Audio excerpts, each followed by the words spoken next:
Okay, let's start then. Hello, everyone. Welcome.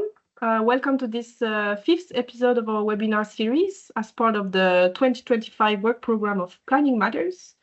I said it already, but as always, we are recording the conversation and the episode will be available later to watch again on our YouTube channel. We have created a special playlist where you can find all the episodes again if you want to replay. We will also share the slides to all the connected participants after the webinar. So just a little housekeeping rule, please keep your microphone muted and also your camera off if you don't want to be visible on screen during this recording. You can also use the chat, of course, for your questions, including questions to the speakers. We will be moderating them throughout the episode and we will be taking some questions to the speakers during the Q&A moment. Word of introduction, my name is Cécile. I am your host today, together with my colleagues Alfredo and Nicola. We all work at Perspective.brussels, the Brussels Capital Region Planning Agency, and we are also coordinating the Planning Matters platform. And for those of you joining us for the first time, I will give you some information about Planning Matters and this series of webinars. And for those of you who have been attending all the previous episodes, really apologies for the repetition. You know everything by heart now. So Planning Matters, it's the unique European platform for exchanges and discussions between urban planning agencies and departments from European cities. And our goal is to bring planners together to cooperate and exchange at the European level. We also try to build some common messages on the European stage and promote the role of urban planning in Europe. The platform was created in 2025, so this year, January, after the Belgian presidency of the EU, that Perspective coordinated on urban matters last year, 2024. The platform is structured around four main activities. So we organize webinars like the one of today, and more generally, we try to organize moments of exchange for exchange of knowledge on our practices or daily jobs or activities. We also do some advocacy at EU level on policy dossiers interesting for urban planners. Like at the moment, there is discussion around the new EU agenda for cities from the European Commission. So we are trying to tailor some messages to the situation of urban planners. The platform can also facilitate exchanges and job shadowing, thanks to the growing database of contacts that we have in different urban planning departments and agencies throughout Europe. So if you're interested, if you want to join us from planning agencies, from urban development departments of cities, urban networks, you are really welcome to join and contribute to the platform. If you want to know more how to join, or if your organization is interested, please find us. You can contact us. You can also see on this slide the current list of members, and we are a growing family, so don't hesitate to join us. On the webinars, we decided to focus this year on no-net land take and the different strategies to achieve it. And this is the fifth gathering of our series. And thanks again to those who have been following from episode 1. Episode 1 was in February, and we compared approaches in different European countries to achieve no-net land take as a goal in Europe. We also talked in episode 2 we talked about compact cities as a strategy that can contribute to the objectives of no-net land take. In episode 3, we discussed practices to preserve green open spaces inside and around dense urban environments. And finally, last month, we talked about the reuse of spaces, of buildings, and also of materials to reduce urban sprawl. So again, if you want to replay the videos or share them with your colleagues, you can go on our YouTube channel. When you have the slides later, you can click on the icon here. We try to upload them as fast as we can, but there is always a bit of post-production process to do, so sometimes there is a slight delay. For those of you who followed from the start, you know that we always said that we wanted to organize 6 episodes, but we can already tell you that episode 6 will be a bit different because instead of a webinar, we will host in Brussels a seminar on compensation mechanisms, and that will be the final touch to this no-net land take journey. The seminar will take place on the 9th of September, in Brussels. So save the date, and we will send some information rather soon. But today, for our last episode in this format, we wanted to have presentations dedicated to tools and data, maybe a bit more technical than the discussions we had so far, but very important for urban planners in their daily jobs. So the episode is structured around two presentations. First, we wanted to present an ambitious project from the Brussels Capital Region, where as part of the process of amending the regional land use plan, we have to draw up an inventory of the actual occupancy of land and buildings throughout the region. And in the longer term, this project should provide the region with a territorial monitoring system to track changes in land use and also in the built environment. The process is ongoing and raised already many questions and probably more questions to be uncovered as we go. The second presentation will focus on a European-funded project named SPADES, where partners are working with pilot regions and cities to identify and test spatial planning and soil assessment tools in order to integrate soil as a key element in spatial planning and contribute to improve soil health as well. But let's start with Brussels, with our colleague Barbara Lefort.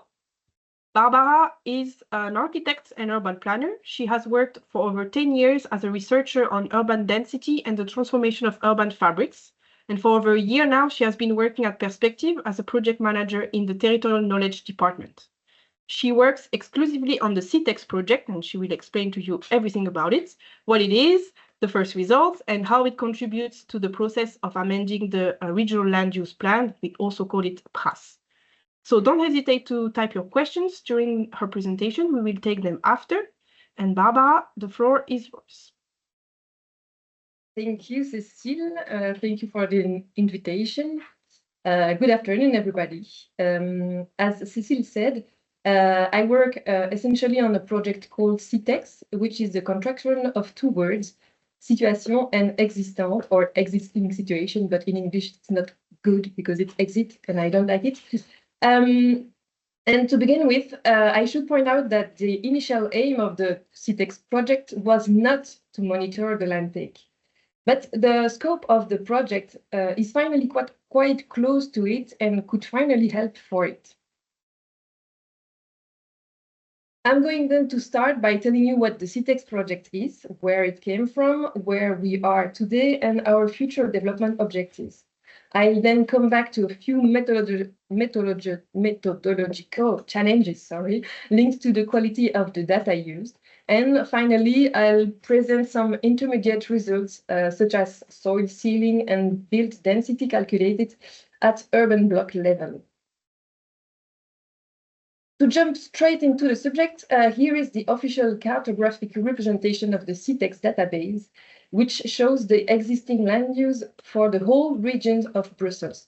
It was published in 2001 as the first map in a series of maps making up the PRAS, Plan Régional d'Affectation du Sol, or land use map, land use plan for the Brussels region.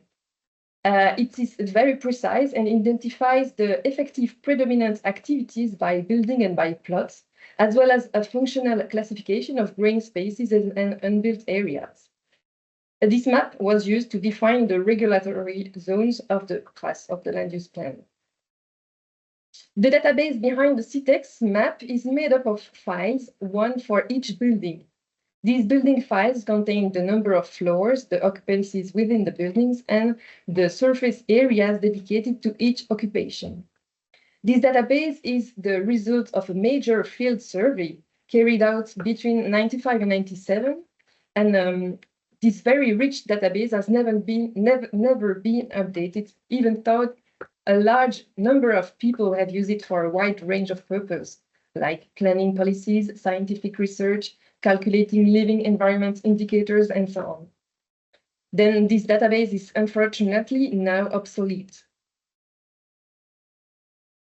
The current PRAS, the current land use plan, regulates land use at block level and sometimes even within blocks.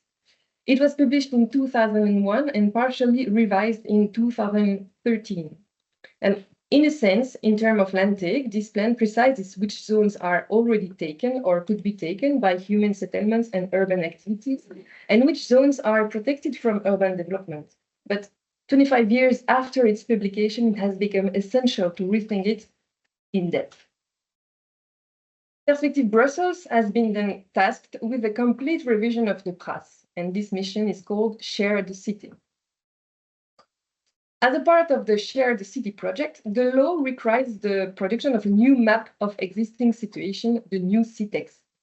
And the Brussels government has therefore taken this opportunity to expand the scope of the Sitex project, as well as providing a snapshot of the area at a given point in time.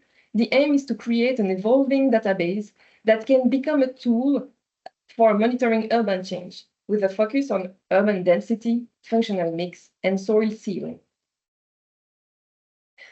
To clarify what I'm saying today, we are here in the project process in an exploratory phase. I'd like to make it clear that I'm going to present intermediate results, which will not be published. Lucky you. They are the result of a bottom-up approach based mainly on available data. And this approach aims to address two main issues. On the one hand, it must objectify the three dimensions, build density, functional mix, and soil permeability, as I said before.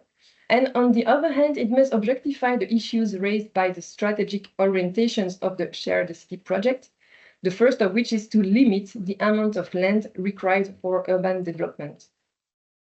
And this in the light of the new European standards in effect. In concrete terms, Sitex is a geospatial inventory of the actual occupation and use of the built and unbuilt areas of Brussels. The database Sitex provides us information on land cover, like the built-up areas and the impermeable surfaces, and we use these informations to produce soil sealing ratio. The DB Sitex provides also information on building morphology with the number of stories, the floor area of each building. And then we use these informations to produce built density ratio. And finally, the database Sitex provides also information on the use of buildings and lands or plots, with the inventory of uses of building and plots, the floor area of uses inside buildings, and the determination of predominant activity of buildings and plots. And then we will use these informations to produce functional mix ratio. At least the aim is to produce maps representing these informations. The method used combines field surveys of specific, complex, and challenging areas with the collection of data produced by public and private partners. The data is collected, processed into a single Sitex format, then analyzed and manipulated to produce maps and indicators, and finally published. And the long-term objective is to structure a data flow that will enable the database to be updated. Sitex would then become a tool for monitoring urban land use change. That's our long-term objective. Then, on the one hand, field surveys have been underway since the end of 2023 and will continue until 2026. In the end, 12% of the territory will be surveyed, including the most complex and evolving areas. Initially, surveyors recorded information for every building and every plot in a specific zone. For the building files, the surveyors record the activities observed in each building and estimate the floor area of each function. As you can see in the image on top left. I don't know if you see. Yes, you see my mouse. For the plot file, they initially had to qualify the soil permeability of the unbuilt area of the plot. This was quickly abandoned because of a series of reasons, like the lack of expertise to be able to qualify a soil from aerial photography and field observation, without soil analysis, the difficulty to access or at least have a look to some space, and also the redundancy of information with soil sealing data from our partners, Brussels Environnement. On the other hand, we built up a data set from data collected from our partners. Until now, we have mainly focused on data that is regularly updated and covers the whole territory of Brussels region. The main challenge of the project is completeness. As I presented before, the Sitex is an inventory of the actual occupation and use of the built and unbuilt areas of Brussels. Practically, it is very difficult to obtain the same level of information for all buildings, depending on the data producers. Today, 87% of the whole amount of Brussels buildings is identified by at least one Sitex occupancy. It doesn't mean that the information is complete, but at least we have an occupation pointing to the building. These buildings account for 93% of the total floor area of buildings in Brussels. Then it can be concluded that the missing data mainly concerns small buildings. And what we can see here on the map is that we are lacking information mainly for buildings within urban blocks. And for different reasons. For example, we don't have a database recording garage box or productive activity smaller than 1,000 square meters. Or sometimes the information points to the address, which by GIS manipulation is attached to the building on the street front and not backyard. In addition, the data we receive from our partners is thematic. For example, Hub Brussels provides us data on retail. Bruxelles Logement provides us with data on housing. Then to check the quality of the data received, we compared our database with field surveys. And these graphs show what is observed on the field by surveyors, but not found in the database, in terms of occurrence on the left and floor areas on the right. As you can see, our database is quite good for housing, like here, housing and school. But the graph shows also that we are lacking a lot of information on productive activity, which is a major challenge for the new land use plan. There are many reasons for that, for these gaps. Methodological, for example, the scope of the data does not correspond to our objective of exhaustiveness, the precision of the encoding, the scale, the location, the completeness, the classification used, and the difference between definitions and interpretations, or simply the data is missing. At least we are trying to reduce all these bars underneath the 20% limit.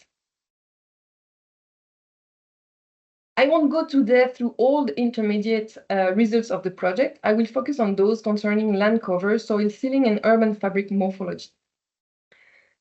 First of all, to generate a soil sealing rate, we used the data on impermeable surfaces produced by Bruxelles Environnement in 2022. This data is more accurate than that produced by the Copernicus program, since it is accurate to 1 meter and specifies whether 1 meter is permeable or impermeable. Then, to generate build density ratio, we used mainly three data. First of all, the number of levels, based on a field survey conducted by perspective.brussels, and then Urbis PNB, which gives us the 2D geometry of all buildings and plots of Brussels, and Urbis 3D, which gives us the 3D geometry of all Brussels buildings. Those three data were used to define building floor area of all Brussels buildings. The first exercise we did involved calculating a ratio of soil sealing at block level by dividing the impervious surface, in white on the map in the middle, by the surface area of the block. For information, the block scale is preferred as is it closest to the scale currently used by the CRAF, the land use plan, to define allocation zones. It also allows the information to be read in relation to the urban morphology of Brussels. Here is the resulting map, and it is easy to see that the city center and the industrial suburbs to the west of the canal are the most impermeable zones. Conversely, the second ring, particularly to the east of the region, is much more permeable. A second exercise consisted of calculating building density ratio with the building coverage ratio on the left and the floor area ratio on the right. In the distribution of density, we can clearly see the radio-concentric logic of Brussels, with a decrease in density moving from the city center to the fringe. In terms of floor area ratio on the right, the densest districts are clearly visible: the CBD to the north of the city center, the administrative district in the Pentagon, and also the European district on the east. From there, we have crossed indicators. Here, by crossing soil ceiling at block level and the building coverage ratio, we can account for the ceiling of unbuilt areas within blocks, and therefore potentially highlight priority areas for the ceiling, like a school playground in the heart of a block, for example. This hypothetical potential has not yet been tested in the planning tools. It's just a gift for you today. To take this a step further, we crossed our two density indicators, FAR and BCR, to produce density typology. The crossing of BCR and FAR with the 5,000 blocks in Brussels revealed a linear regression line. Then a distinction was made between blocks within the standard deviation of +1 and -1 and those outside, the outliers. Then categories were then divided by 3 BCR categories, less than 30%, between 30 and 60%, and over 60% of building coverage. And finally, we added an additional filter based on the number of floors. And then the result is 8 density typologies. Here is the resulting map. Categories 1 in green, 3 in yellow, and 6 in red are overrepresented as they concern the average. But we can clearly see blocks with specific configurations, such as dense tertiary neighborhood, category 8, and high-rise housing estate on the outskirts, category 2. These initial results need, of course, to be improved, but it also reveals a potential for organizing the territory on the basis of build density.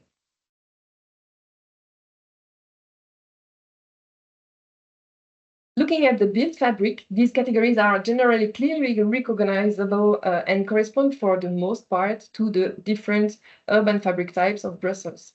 Some categories therefore appear to be particularly dense and impermeable and could be subject to specific rules with a view to reducing their impermeability. But this is without taking into account the other spatial planning issues that need to be addressed, such as heritage protection, as in the category 6 with the historic center of Brussels, or maintaining productive activity in the heart of the city, as shown here in the category 7, with the industrial fabric developed along the Brussels Canal Zone. Then again, what I'm saying here is also at this stage totally hypothetical, and it has not yet been studied in the context of planning and urban development tools. And in conclusion, Sitex was then not initially conceived as a tool for monitoring land take or soil sealing. However, through its bottom-up approach based on available data, this project could enable progress to be made on definitions at the level of the Brussels region. And finally, there are still many things to be developed, such as the role of public space as a support of urban functions and as a priority space for desoiling. Thank you for your attention. Thank you so much for explaining. Very interesting presentation. Do we have any questions in the chat? There were a few questions regarding the tall vegetation, which was answered by Barbara's colleague. I hope the answer was good enough. Also regarding empty lots, Barbara, was that so what's the difference between tall and low vegetation? What do you mean by empty lots? Empty. Regarding les îlots, as we say in French, blocks, building blocks. Empty lot or empty plots? Yeah. Empty plots. Yeah. We made a definition of empty plots, which are plots without building or with building at least minus than 15 square meters, and or building with a BCR less than 10% of the build coverage. It's a totally empirical definition of empty plot, and it has to be tested and how do you say, accepted. Mhm. Then we are still looking at this today. Okay. Okay. And question from our part that we organized a bit earlier on. Do you think it would be useful for your work to develop new tools or improve the existing tools at the European level? Actually, we didn't use a lot of European tools for the Sitex for many regions. There are a lot of tools very interesting, like those with the Copernicus program, like Corinland Cover Plus, or also Urban Atlas. But as you have seen, we need to have very precise information. Also, because we are a bit crazy in Brussels, we have a land use plan very precise with a regulation on square meters, and then to be able to have those regulations, we need to have the existing square meters per usages. And then to have this very precise information, the best way to have it is to make field surveys. And I don't see any European tools able to give us this kind of data. But at least maybe it can be useful to improve European data way more on the urban areas, because Brussels is also specific. It's a urban region. And then maybe a project like Sitex can give some ideas or some data or some useful material to go further to this direction. Okay, so more of a meeting between all the different cities organizing their situation existante. So PlanningMatters, there's a special shout out there if you're working on the same subject as Barbara. Get in touch. So one extra question in the chat from Michael. Oh. Could you please explain the method for analyzing the floor space inside the buildings? That's a question for my colleague Steve. At least we crossed the data of number of floors with the 3D model of Brussels. Yeah, Steve should be very better than me to explain this methodology. Maybe if you are interested, Michael, you can send me an email, and then we can show you the entire methods of that. Yeah, we can share your contact details. Yes. In the chat. Another question. Oula. So for nature restoration law, you also want to give into green facades. Brussels only looks to ground level, not 3D, right? And green roofs is also impermeable surface? Those are the questions we are still struggling with. Until now, the land use plan is 2D, but there are a lot of reflection about the way to put the 3D dimension in those kind of plans, and then in the Sitex. But at least we are first trying to complete our database for 2D. It's the first challenge, and after that, maybe if we can go to 3D, it would be very interesting.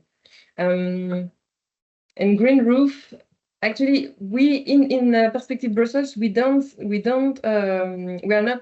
the expertise of what is impermeable and what is not. That's a work that Bruxelles Environnement, our partner, is doing.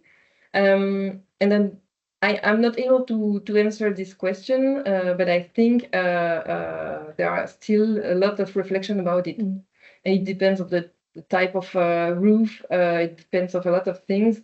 And if you are interested in the map I showed very quickly, the impervious surfaces, you can find on the Bruxelles Environnement website a link to the methodology behind this map and how they choose to say this pixel is permeable and this one is not.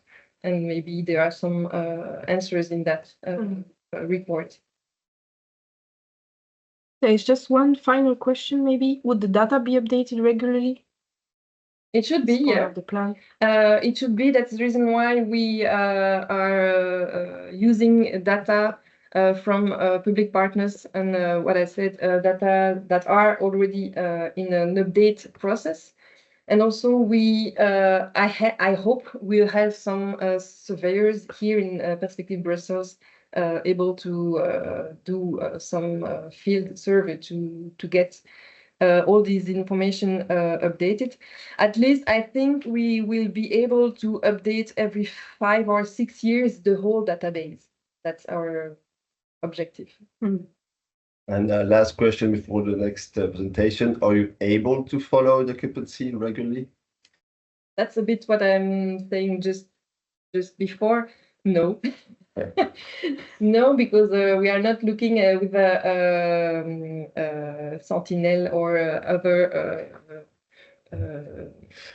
how do you say? Military grade Yeah. analyzing tools. We don't have we are not powerful enough to do that. Mhm. Then no, but as I said, our objective today, maybe in a few years with AI and all other tools, but today 5 years of updating is quite a big objective. Okay, great. Thank you so much. We will maybe share some extra links for participants who want to know more about this project in the chat or later by email. But I want to maybe go now to our second presentation of the day. Let's move on. As you know, we will talk now about soils because soils underpin ecosystems and human well-being and also provide essential services such as carbon sequestration, water filtration, and support for biodiversity. However, these systems are now in crisis due to human activities and planning practices also that fail to prioritize soil health. So we wanted to give the floor to Johan Clouet and Theodora Todorets-Vekit, who will present the project SPADES, a project that is trying to bridge the gap between planners and soil health. So just to introduce our speaker, Johan works on the development and implementation of projects in strategic areas of interest for urban planning at the Institute for Urban Excellence. And in SPADES, in the project, he leads the work on the potential of soil in spatial strategies. He will introduce the project, its main research lines, and the pilots as well, and the relation between the project and the current European policy framework. And then Theodora, she leads the research line in SPADES, focusing on soil assessment instruments that have potential for spatial planning. And in the presentation, she will focus on the research line, investigating tools and methods for soil assessment, and also the concrete example of one pilot in Sweden. So please, Johan, the floor is yours if you want to take over the presentation. Perfect. Yes, and I'm not muted. Perfect. Okay. Thank you for inviting us to present this project. As you might have understood, this is an Horizon project. Horizon is a funding program of the European Union for research innovation, and this is funded within the soil mission. I will provide a short introduction, well, not necessarily short, an introduction to SPADES, so spatial planning and design with soil. And specifically, Theodora will present, as Cécile introduced, a bit more our line of investigation on the tools and methods for soil assessment, so the soil science perspective that has potential into spatial planning. So what is the rationale behind SPADES? The rationale is that basically, as the European Commission has stated in, I think, in the European Green Deal, in the EU biodiversity strategy, and in the soil strategy, that 60% of the soils in Europe are unhealthy, and therefore the EU has adopted an objective of restoring soil to higher soil health by 2050 across Europe as part of the soil strategy. And there is a specific research innovation mission as part of Horizon that leads specifically the transition towards healthy soil, so that there is sort of a strong push by 2030 with the development of living labs, but also of research into knowledge integration. And what the member states and the Commission had identified is that there is a gap in spatial planning where the concept of soil health is not necessarily understood, and soil is mostly seen as a surface, primarily which has the capacity to carry human activities and buildings, and not necessarily as a 3D, as a volume, as an environment, as a living environment that contributes and produces ecosystem services.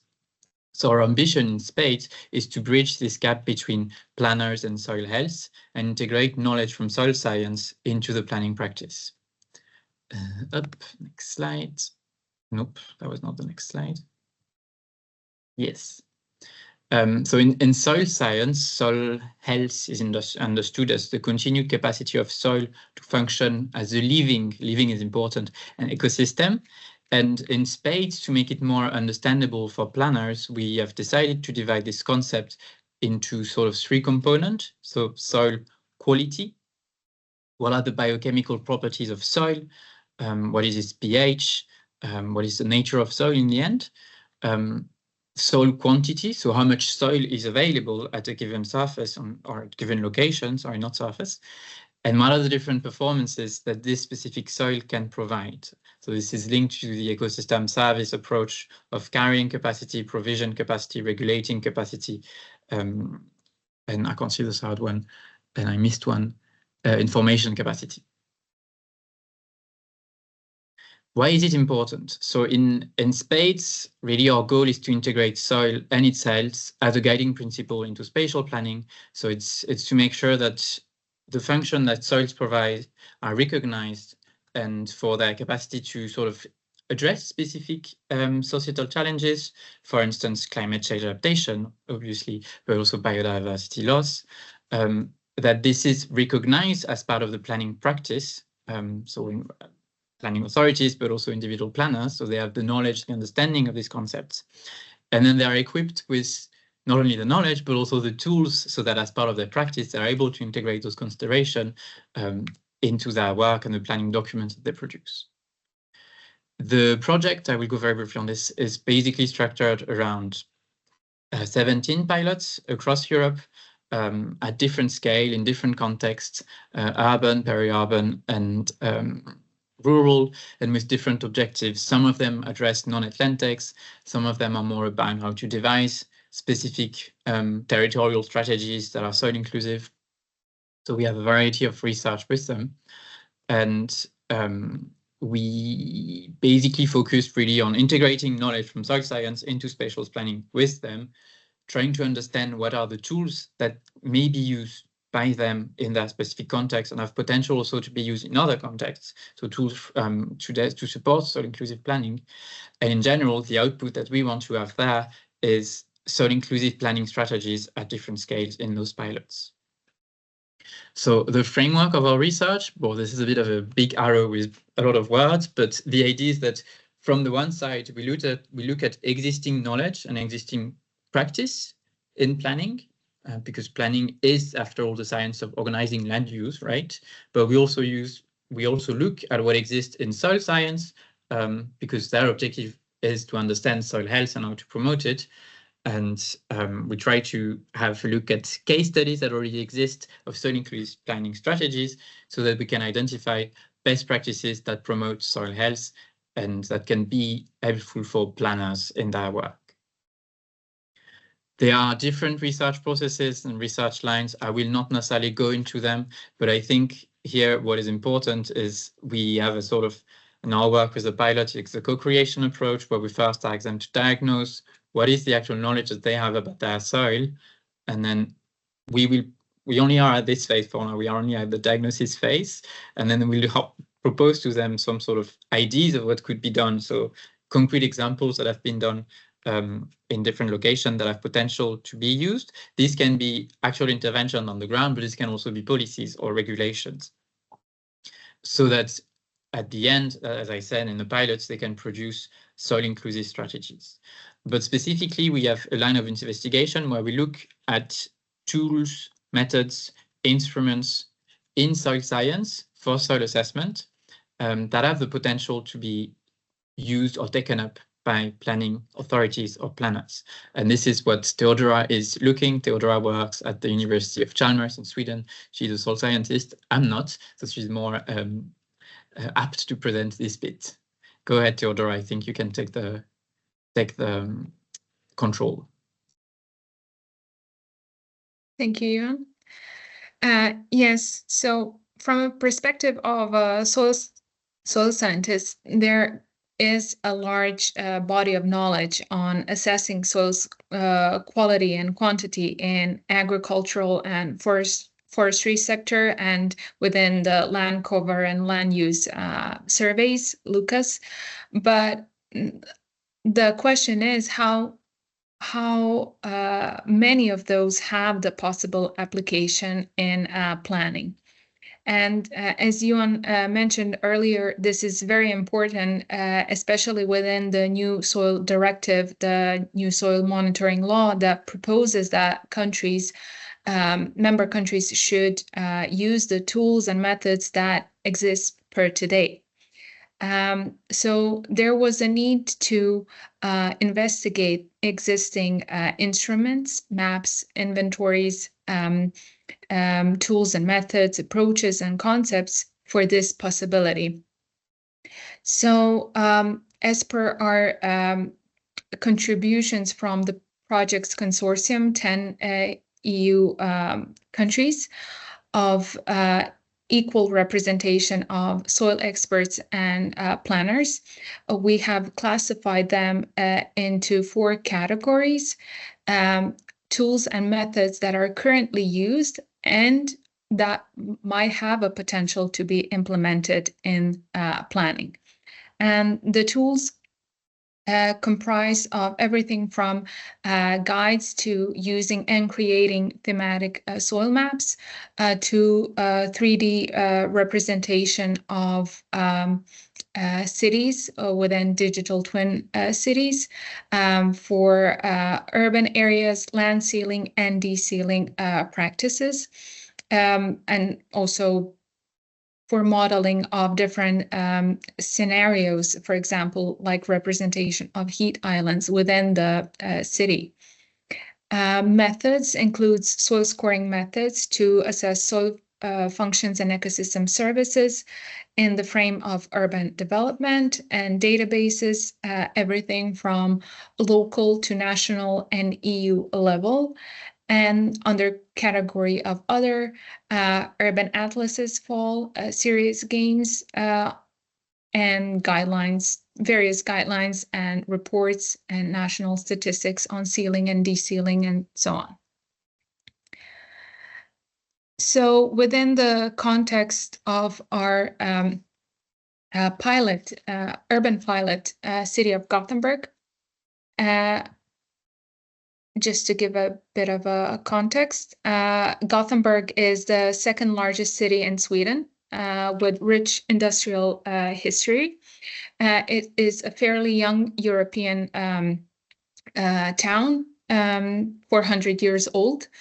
And due to this industrial legacy, which is placed on the mouth of the river Gotha, by which the Gothenburg city got its name, you can see all these red areas are classified as potentially contaminated land from the industry, which was strategically placed there due to transport along the river.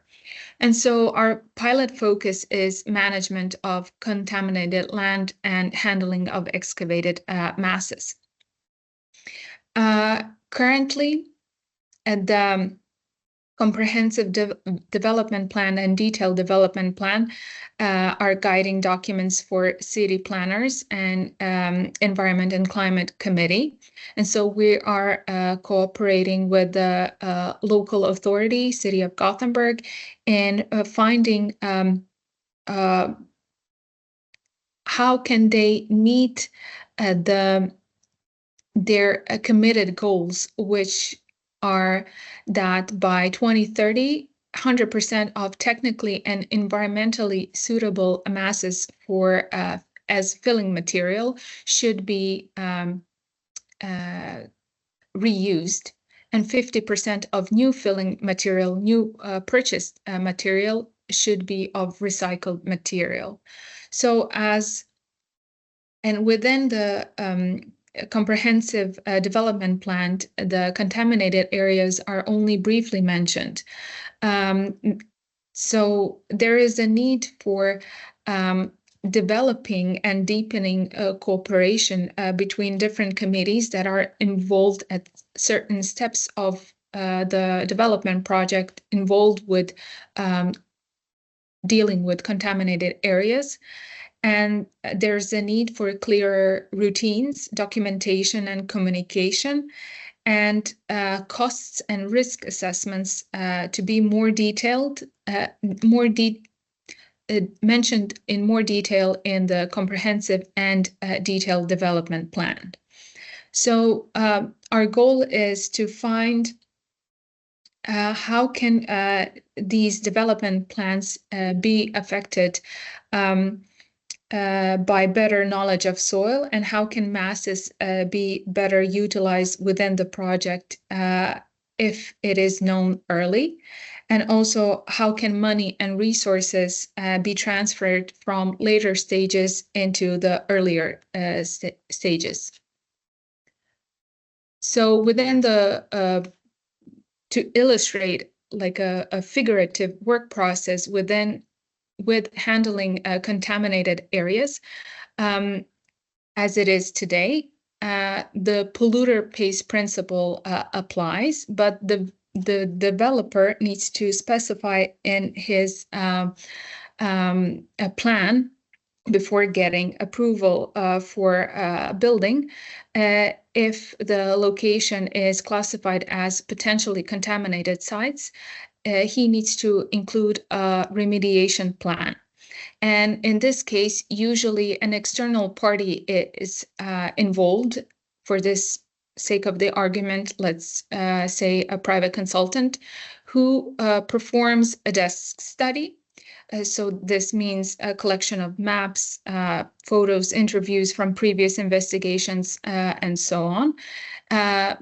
Ends up drafting a conceptual site model. So you're drafting sources of contamination. Then it's followed by site investigation, which, based on the results from the laboratory analysis, leads to a risk assessment and perhaps even editing the conceptual site model, which leads to a proposal of choice of remediation with cost analysis, and finally it would lead to remediation. This work, as it is per today, could be optimized by using several available tools and methods heavily provided by the Swedish Environmental Protection Agency. They have general guidelines for contaminated areas, and they have location-specific guidelines for contaminated areas. They've even developed a tool for conceptual site model, and they have also a national inventory of potentially contaminated sites. So you can see along the city, which is regularly updated, this database, what are the risk classes of potentially contaminated areas.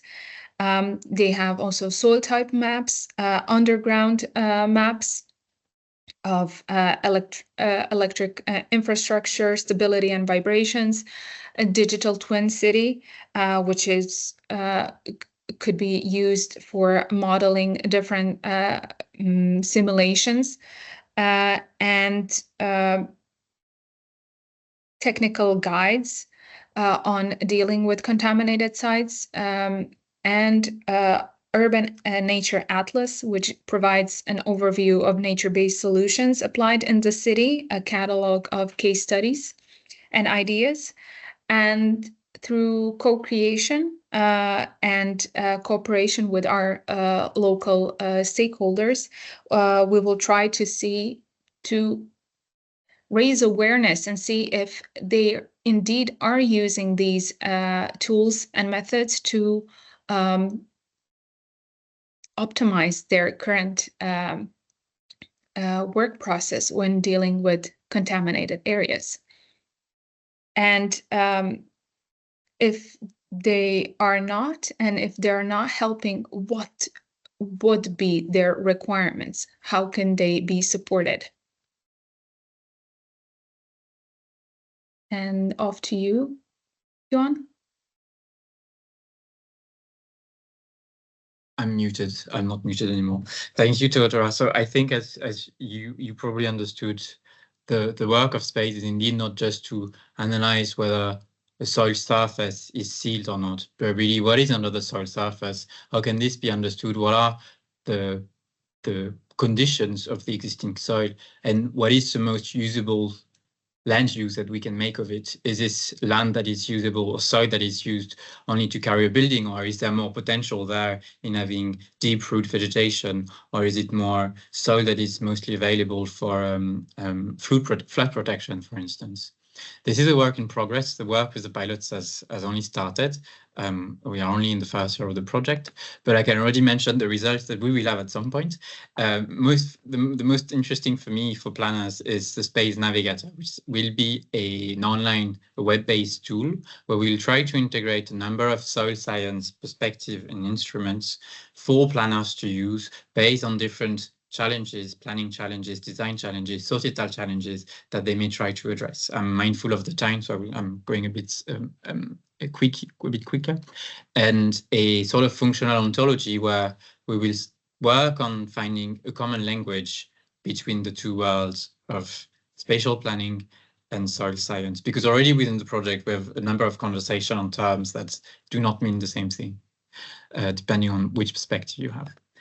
I just wanted to mention something because we have a number of planning authorities around connected at the moment, and we are running a fairly long survey, I'm sorry for that, to understand the perspective of planning authorities and municipalities on the issues of soil and if they are addressing them. And I would be very grateful if you would take 10 minutes of your time to fill out this survey, so that our research is also informed based on the needs from stakeholders beyond our consortium. Thank you. If there are any questions. Yeah, thank you. Just Johan, can you say a bit more on the capacity building program that you will run as part of the project? No, I can't, because we haven't launched it yet. But the idea is to have, at some point, it's currently being designed, a capacity building program offer for planners, probably in 18 months. Right, so it's still interesting to have this information. So if you want to follow the information on the project, there will be some possibilities later on to get involved. The point, in my opinion, is that we're already trying to inform the design of sustainable soil management guidelines that will need to be developed by member states by 2030. So the national ministry still have 5 years to do that. But so that is not only management of soil as a surface, but really management of soil as a living volume, as a living organism. Okay. Thank you. Do we have some questions in the chat? Well, regarding living organisms, we have a question which is quite pragmatic and interesting. Does the vegetation and or the use of the soil, agriculture, urban park, have a positive impact on the soil health? Is this taken into account in your project analysis? I understand that a healthy soil has a positive impact on the vegetation they use, but my question aims at the vice versa effect. How do you take into account the effect of the vegetation on the soil? I mean, in effect, some natural-based solution, that's the sort of the conceptual term, right, can have a positive effect on soil. If you think of certain phytoremediation practices, we have an example in Baia Mare in Romania where they use specific vegetation to support the decontamination of soil and to improve soil health. So yes, if you design an urban park in a specific manner with specific vegetation choices, you can improve soil health. This is part of an ongoing also line of research that we're conducting on natural-based solution and their power to enhance soil health. And in the same question, how do you plan to assess soil ecosystem functions? Do you have specific indicators in mind? So this is not part of our research. There are, I think, a number of monitoring and indicators that exist and that are being pointed out in the soil monitoring law that will be adopted soon. But we are looking at. Oh, sorry. regarding that historical data, do you use archives regarding past industrial activities? Yeah, I think some of the inventories that we have identified in the pilots are also historical soil maps. I mean, Teodora, I think you can contradict or confirm what I said. Yes, so within the ecosystem services, it varies. So we covered land management, food production, soil quality, ecology and biodiversity, water management, air filtration, regulation of local climate, regulation of global climate, mitigation of flooding, water purification, filtration, support of habitat for biodiversity, production of food, production of energy from vegetation, support for transport. It depends from, it's quite wide, and it is what Yuan previously introduced, this soil quality, quantity, and performance and planning challenges. It's trying to address all of them or find the ecosystem services that are overlapping with those challenges. In terms of historical data, yes, we have the Lucas inventory, which is historical from 2009, and many more.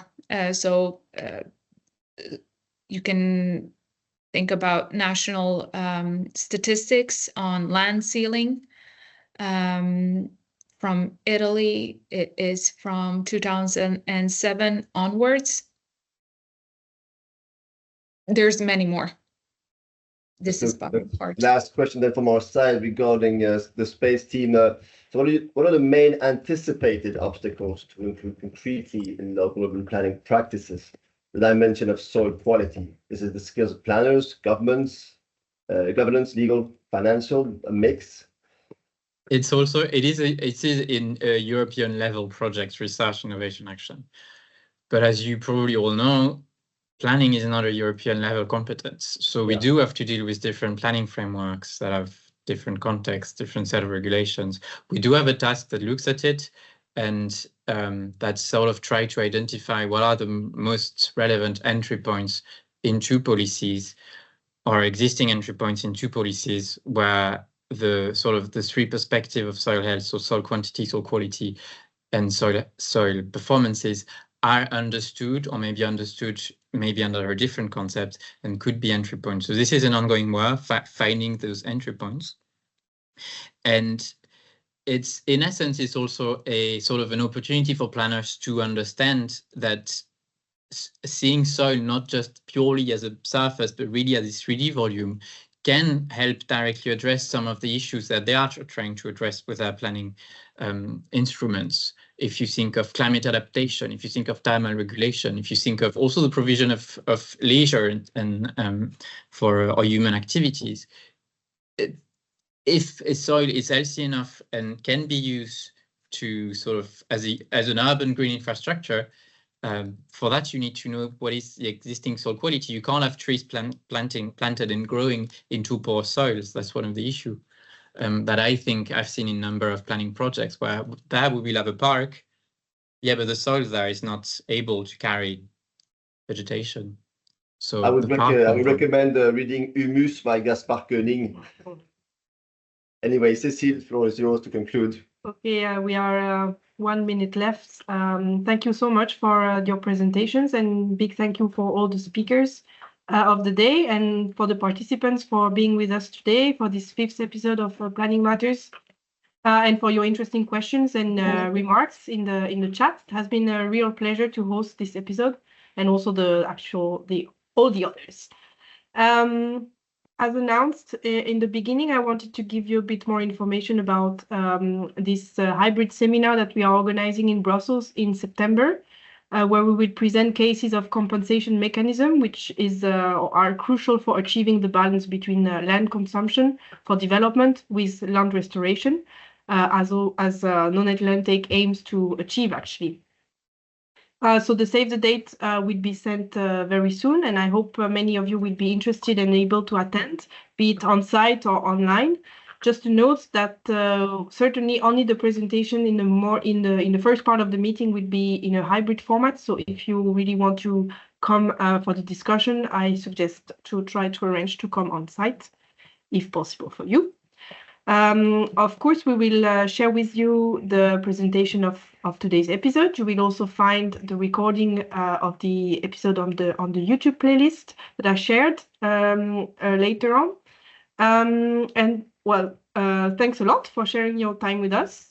Take care, everybody, and have a nice summer. Hopefully, we will see some of you in September in Brussels or for other opportunities organized by Planning Matters. Thanks again, and have a good day. Bye-bye. Thank you. Bye-bye. Bye-bye. Thank you. Bye-bye. Thank you. Goodbye. Bye.